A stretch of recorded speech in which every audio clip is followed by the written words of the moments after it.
Hello friends, अपन ने पिछली बार क्या किया था कि फाइनेंशियल अटेस्ट ऑडिट मैनुअल से रिलेटेड जो डेफिनेशंस थी, या फिर मैं ऐसे कह सकता हूँ कि अपने ऑडिट से रिलेटेड जो भी डेफिनेशंस थी उनके बारे में बात की थी। आज अपन क्या बात करेंगे? आज अपन बात करेंगे फाइनेंशियल अटेस्ट ऑडिट मैनुअल के चैप्टर 1 के बारे में। बहुत छोटा सा चैप्टर है। इसमें अपन क्या करेंगे, देखो पूरे अटेस्ट मैनुअल में अपन क्या करेंगे, ये कोशिश करेंगे कि क्वेश्चंस भी अपन साथ के साथ करें। जो भी क्वेश्चंस बन रहे हैं मैं साथ के साथ आपको करवाता रहूँगा, तो उससे अपने को ध्यान रहेगा कि हाँ एग्ज़ाम में कौन सा क्वेश्चन आने की संभावना है। चलिए शुरू करते हैं। चैप्टर 1 में क्या है, सबसे पहले अपन बात करेंगे जो मैनुअल है उसका बेसिक, या फिर अपन कह सकते हैं कि उसके जो सोर्सेज हैं वो क्या क्या है, मैनुअल किससे तैयार किया गया है। तो ये कोई क्वेश्चन तो आएगा नहीं, लेकिन अपने नॉलेज के लिए चाहिए अपने को जो भी अपने इंस्ट्रक्शन चल रहे हैं एग्जिस्टिंग अपने ऑडिट डिपार्टमेंट में।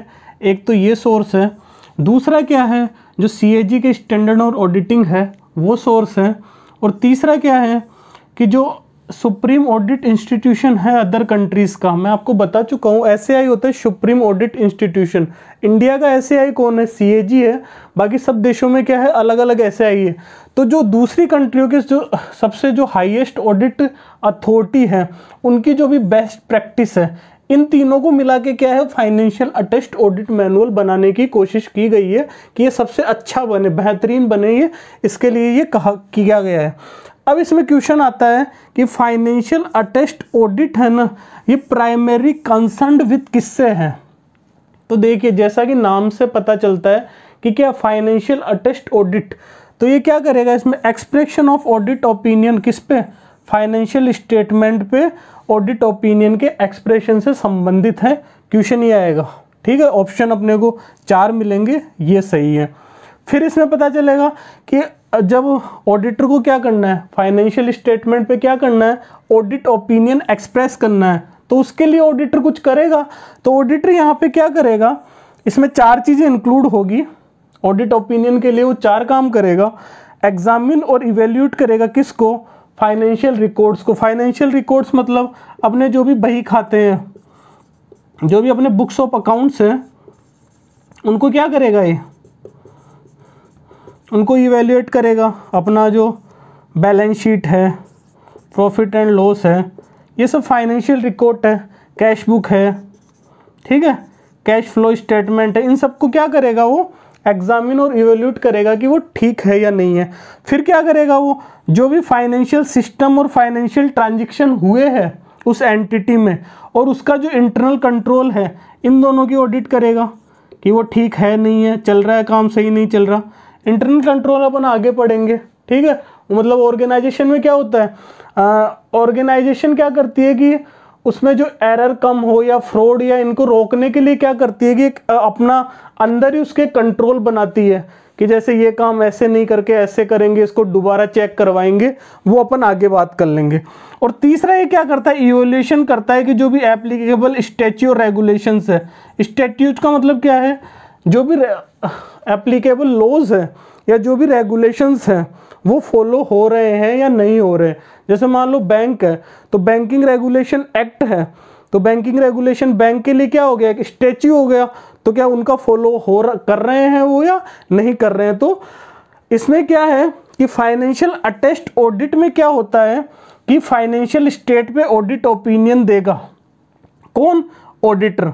उसके लिए वो क्या करेगा, उसके लिए वो ये 4 काम करेगा। ठीक है, चलिए आगे बढ़ेंगे। अब देखिए एक क्वेश्चन है बोर्ड पे लिखा हुआ है, देखिए कि ट्रांजैक्शन ऑडिट क्या इंक्लूड करता है। क्या लिखा हुआ है कि ट्रांजैक्शन ऑडिट में क्या इंक्लूड करता है। तो पहला ऑप्शन है रेगुलरिटी, दूसरा है प्रॉपर्टी, तीसरा फाइनेंशियल कंट्रोल और चौथा है डिस्क्लोजर। अब बताइए, अब देखिए इसमें क्या होता है कि अपन क्या है, एग्जामिनर क्या इस क्वेश्चन को अगर डिफ़िकल्ट बनाना चाहेगा तो ऑप्शन ऐसे देगा कि 1 2 3 है, 2 3 4 है, 1 2 4 है या सभी है। तो उस टाइम पे क्या है, अपने को बहुत कन्फ्यूज़न हो जाएगा अगर अपने को एग्जैक्ट याद नहीं है। तो यहाँ ऐसी कंडीशन में क्या करना है, अपने को जो भी क्वेश्चन है ना उसके जो भी आंसर्स हैं वो अपने को याद करने हैं। तो यहाँ पे ऑप्शन सही होगा ए, 1 2 एंड 3। ट्रांजैक्शन ऑडिट में क्या होता है, 1 2 एंड 3 क्या है, इंक्लूड होते हैं। तो एक अपना क्वेश्चन होगा, इम्पोर्टेंट है, ध्यान रखना। अब अपन बात करेंगे कि जैसे अलग अलग कंपनीज है, गवर्नमेंट यूनियन गवर्नमेंट की कोई कंपनीज है, या फिर गवर्नमेंट कंपनीज है, कॉरपोरेशंस है, ऑटोनोमस बॉडीज़ है, उनके कौन कौन से फाइनेंशियल स्टेटमेंट बनते हैं और अपन कौन कौन से फाइनेंशियल स्टेटमेंट की ऑडिट करते हैं, उसके बारे में बात करेंगे। काफ़ी इम्पोर्टेंट है वो भी। अब देखना थोड़ा सा क्या है कि ये एक चीज़ है जिसको मैंने इंटरेस्टिंग बनाने की कोशिश की है। ध्यान देना कि सबसे पहले अपन क्वेश्चन ही कर लेते हैं, क्वेश्चन जो कि ईजिली याद हो जाता है। तो ये क्या कह रहा है कि इन externally aided project, externally aided का मतलब क्या है, कोई असिस्टेंस मिल रहा है, कोई हेल्प मिल रही है बाहर से पैसों की, ऐसे प्रोजेक्ट जिनको EAPs बोलते हैं। जैसे मान लो अपने को वर्ल्ड बैंक से कुछ मिला है, ठीक है, या फिर और कोई अपने को किसी भी बैंक से, कुछ एशियन डेवलपमेंट बैंक से अपने को कुछ मिला है, कुछ प्रोजेक्ट को कुछ दिया गया है, WHO से कुछ मिला है, तो which type of accounts audited, तो इनसे अगर अपने को कुछ मिल रहा है तो इनके कौन से अकाउंट तो बनाए जाते हैं, जो बनाए जाएंगे वही ऑडिट किए जाएंगे। तो इसमें ऑप्शन देखिए, सबसे पहले तो है फाइनेंस एंड अप्रोप्रिएशन अकाउंट। तो ये types of financial account audited, तो फाइनेंस एंड अप्रोप्रिएशन अकाउंट कौन सी एंटिटी के लिए बनाए जाते हैं, इसमें देखिए, इसमें सबसे पहले एक बात और सुन लीजिएगा, इसमें है ना जो 2019 का जो मेंस हुआ था, फिर तो अभी हुआ ही नहीं 2020 में, तो उसमें इसमें 3 क्वेश्चन आ गए थे, 3 क्वेश्चन आए थे। कितने इजी है, 5 मिनट का भी काम नहीं है और बहुत इजी क्वेश्चन आए थे। देखो अभी बता देता हूँ। पहला क्वेश्चन तो ये आया था कि फाइनेंस एंड अप्रोप्रिएशन अकाउंट है ना, वो किस में बनाए जाते हैं। तो देखो यूनियन गवर्नमेंट, ठीक है, state government and union territories. मतलब ये क्या कहना चाह रहा है, जो भी गवर्नमेंट है उसमें क्या बनाए जाते हैं, उनके लिए फाइनेंस एंड अप्रोप्रिएशन अकाउंट बनते हैं। दूसरा income expenditure and balance sheet, ये किसके लिए बनती है, ये बनती है ऑटोनोमस बॉडीज के लिए।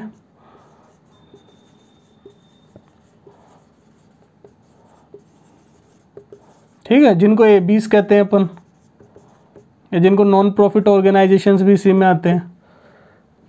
तीसरा profit loss and balance sheet, तो ये तो अपने को पता ही है कि जो भी गवर्नमेंट कंपनीज हैं उनके लिए एंड कॉरपोरेशंस के लिए,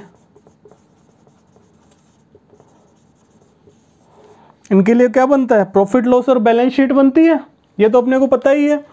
इसका income and expenditure balance sheet ये ऑटोनोमस बॉडी, जो नॉन प्रॉफिट ऑर्गेनाइजेशन है, टेम्पल है या फिर स्कूल है, उनके लिए ये बनता है, NGO है। और फाइनेंस अप्रोप्रिएशन किसके लिए बनता है, जो गवर्नमेंट के अंडर में यूनियन स्टेट गवर्नमेंट वाले हैं उनमें।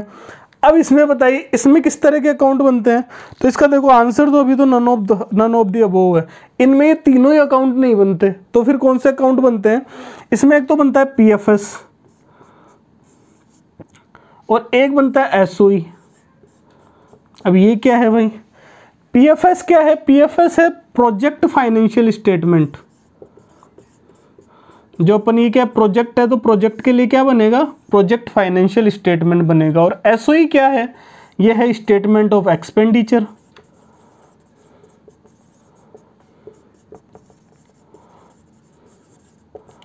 अपन क्या अगर जल्दीबाजी में पड़ जाते हैं, इस पर ध्यान ही नहीं देते कि यार एक्सटर्नली एडेड प्रोजेक्ट के लिए, लेकिन ये क्वेश्चन आया था। इसमें से 3 क्वेश्चन आए थे, आप देख लो 3, इसमें 4 तो क्वेश्चन ही है पूरे, 4 में से 3 आ गए थे। एक तो शायद ये आया था, एक ये आया था और एक ये आया था। तो इसके लिए कौन से अकाउंट बनेंगे, इसके लिए एक तो प्रोजेक्ट फाइनेंशियल स्टेटमेंट बनता है और एक स्टेटमेंट ऑफ एक्सपेंडिचर बनता है। ठीक है, अब एक बात और सुन लीजिए, जो चलिए आगे देखते हैं उसको, स्पेस की कमी है, आगे बढ़ते हैं। हाँ, तो अपन ने क्या की थी, कॉरपोरेशंस की बात की थी ना। तो इसमें देखो एक बात ध्यान और दे लेना कि एक तो कॉरपोरेशंस होता है और एक गवर्नमेंट कंपनीज होती है, तो इनके अकाउंट तो वही बनते हैं, profit loss and balance sheet.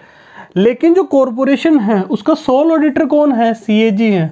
मतलब अपन क्या करते हैं, उसके सोल ऑडिटर मतलब उसके एकमात्र ऑडिटर, मतलब उसकी ऑडिट कौन करेगा, अपन ही करते हैं।